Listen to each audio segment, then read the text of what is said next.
When coaches and freight cars are in need of repairs, they are sent to the works in special trains where they are repaired and ready to enter service.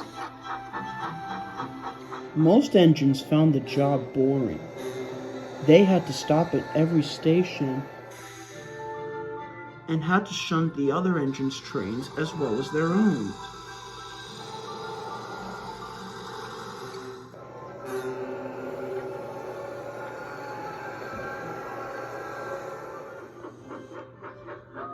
Neville, the new engine, had never pulled one of these trains.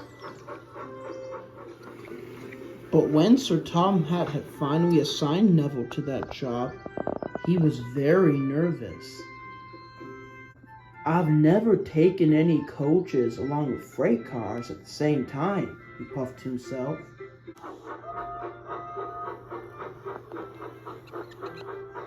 Soon Neville arrived at Brendam Docks to collect one of these trains.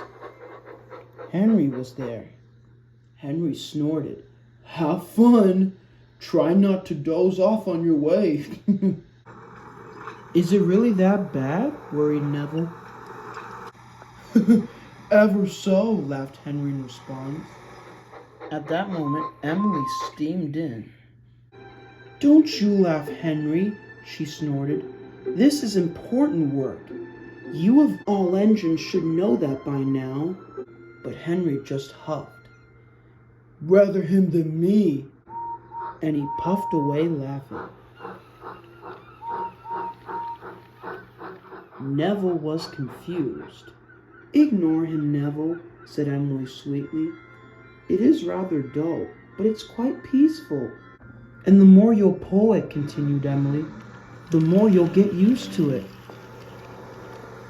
Neville felt much better. "Thank you, Emily," and he steamed away, feeling much better. Soon Neville found his train in the yard. The coaches were worn with torn seats and broken windows, and the trucks had rotten planks, rusty buffers, and fallen debris inside. Neville had to shunt his train very carefully and slowly. "Boy, I sure hope this lot doesn't fall apart," said Neville's driver. "I hope so too," murmured Neville, and they soon were on their way.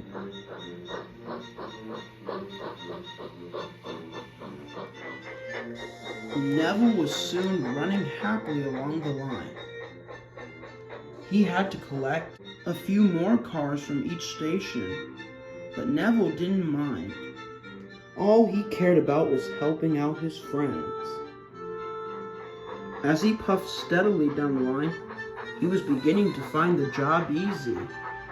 But as they puffed over a set of points, there was trouble.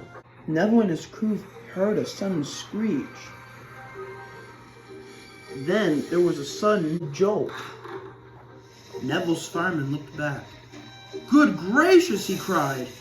The last few freight cars were moving freely behind them. "Oh my!" With careful braking, the guard in the brake van quickly brought him to a stop. Everyone breathed a sigh of relief. Soon the crew found the damage. The old van's coupling had fallen clean. Life at the harbor near the salty sea air had rusted the coupling. Its first joint weakened it, and it eventually gave way. "Bother," groaned the driver.